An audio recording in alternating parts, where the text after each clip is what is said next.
Vox here with Amelia Arsenic. Thank you for joining us. My pleasure. How has the UK treated you so far? Has it been a good time? It's actually blown my mind because I didn't think that people would come early to all the shows. Like, I knew that they would know Aesthetic Perfection and Priest, but I didn't think they'd come early to see me. And then people were like whooping and stuff, and I've already sold out t-shirts, so I'll have to come back. So no t-shirts for the guests tonight, though? There's a few left.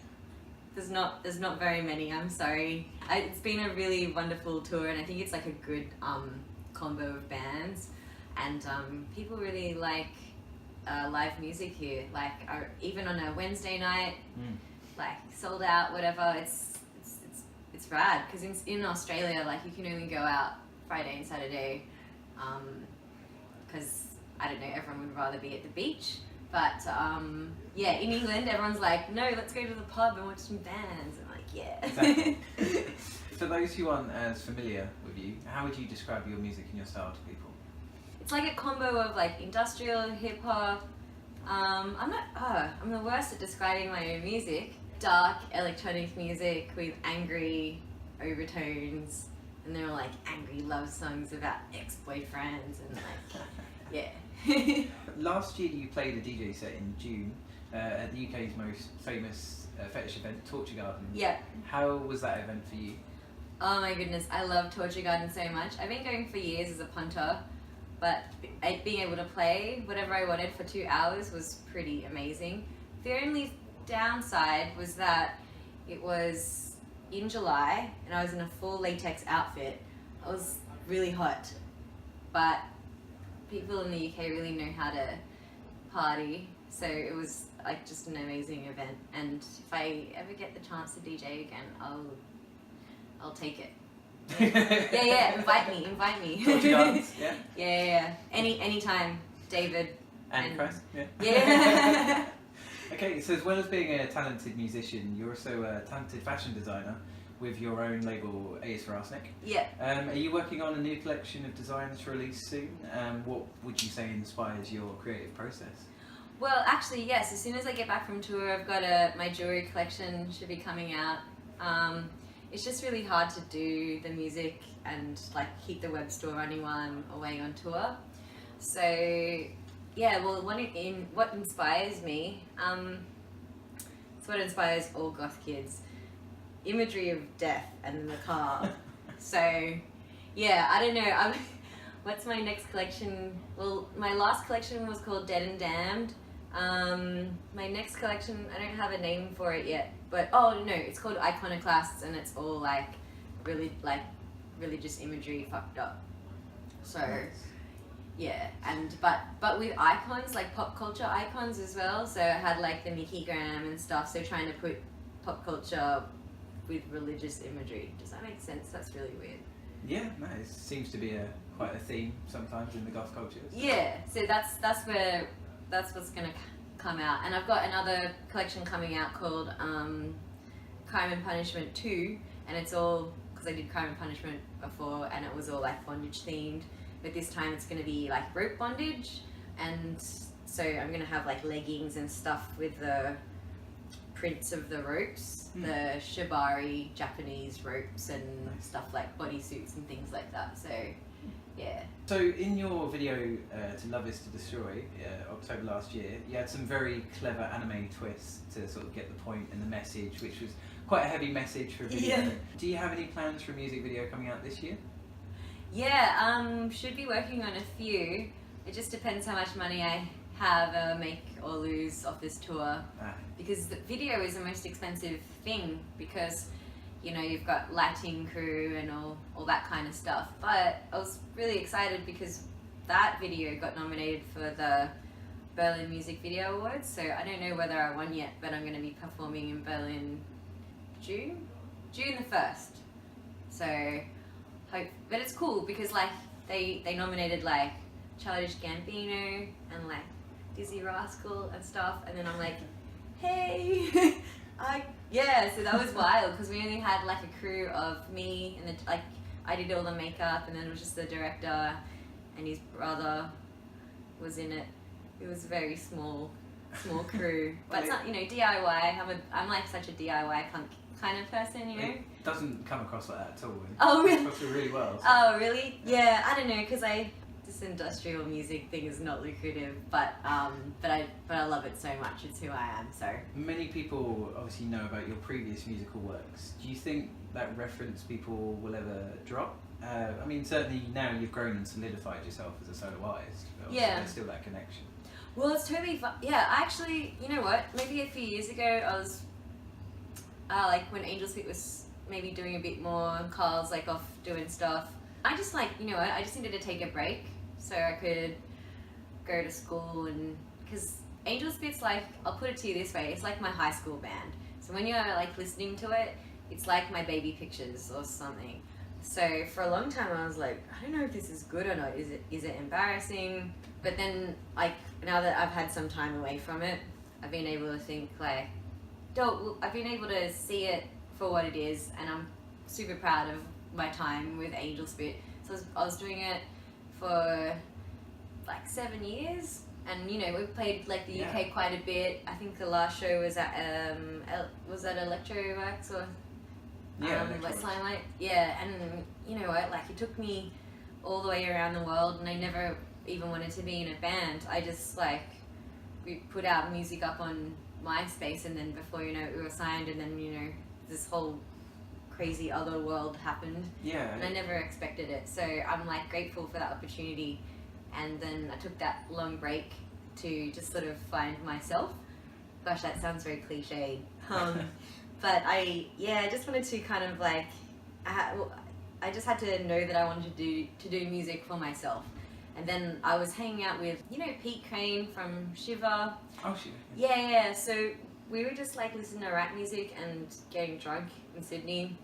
And then we just started making a track, and then it ended up being Carbon Black from my first EP. And so we just did it for fun. I didn't really think that it would be a thing.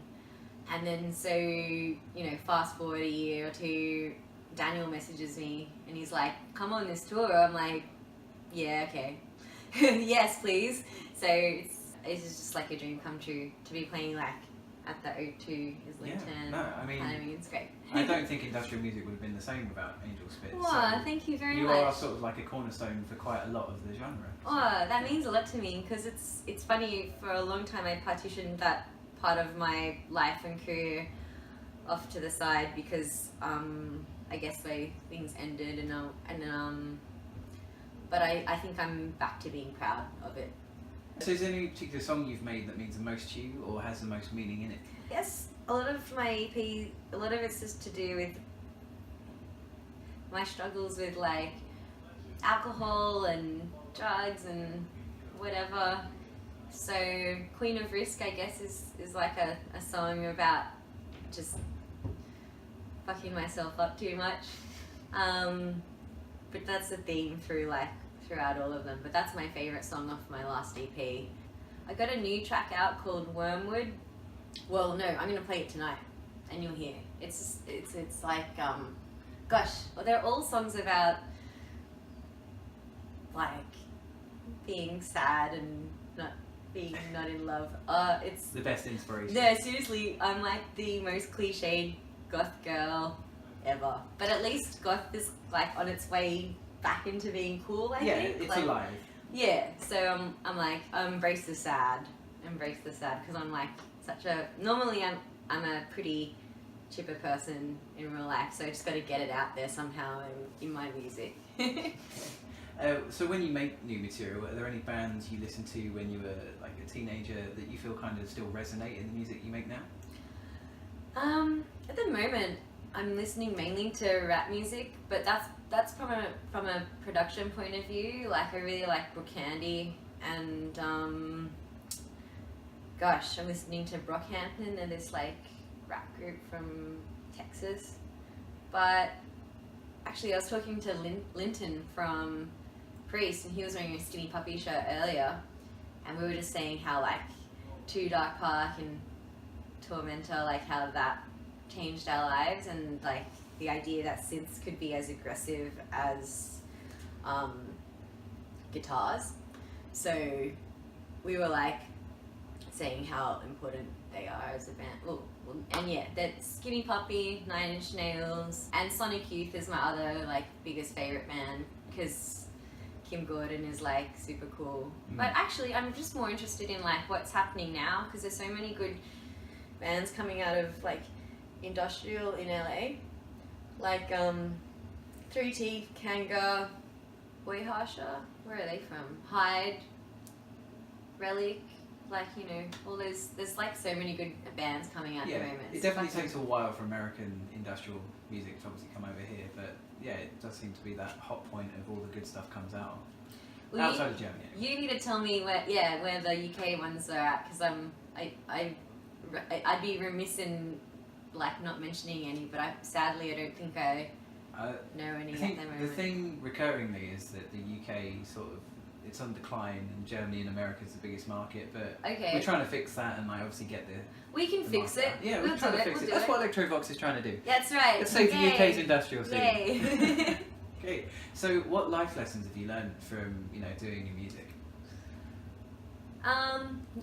Well, don't be a pussy, just put on your big girl pants, just do it, like, because I've had so many like mishaps this tour and you just have to take a deep breath and like, and the show must go on, you know. Like, so for example, my band were like meant to come, but their flights got like WOW Airlines went down, and so then they got stranded in Cincinnati, and so like I'm doing the show by myself, which is super scary, but I'm doing it anyway. But you're like, yeah, just put the big girl pants on, Amelia. And then I got hit by like this car yesterday. I crushed like the car. I was wedged between the car and then the bus door, like, because the bus door was opening like this, and then the car was kind of like backing, like trying to park or London something. drivers. And then like I was in the middle, and I'm like screaming. And anyway, the window got shattered of the bus. So if you see it, it's like all gaffer taped up. But that's tour life. You're just like, yeah, it's a regular day on tour. This thing happened. So it's yeah. Show must go on. Yeah. That's it. And so I think like I've just learnt to just like, because I guess I suffer from quite a bit of anxiety, and just having to like figure out how to navigate that, and to just like, I don't know, just do it. Yeah, just like don't be a pussy, just do it, Amelia. That's what I tell myself every day. And so I'm actually like shitting myself before, like I was doing the sound check earlier, and my hand was like shaking, and the guy's like, are you okay? The sound engineer was like, are you okay? And I'm like, no. But I'll be fine. I'm sure you will. Yeah. Do you have anything you'd like to say to your fans that you've already played to, and ones you'll be playing tonight and in the rest of the tour? Well, to everyone that came out already, thank you so much for making me feel so welcome. I have loved every show so far, and I'm excited to come back because I just did not expect like this response. And thank you for buying merch and keeping the tour afloat, because it's a really expensive undertaking. And yeah, hopefully just tell your local promoter that they should have me over. I'll come, I'll play for beer or whatever. And yeah, thank you so much like for just listening to my music. It means everything to me. Thank you. Alright, so that's all I have for you. So thank you for joining us. Yeah. Oh, thanks for having me. This was super fun. Okay, thanks Yay! very much. And thank you.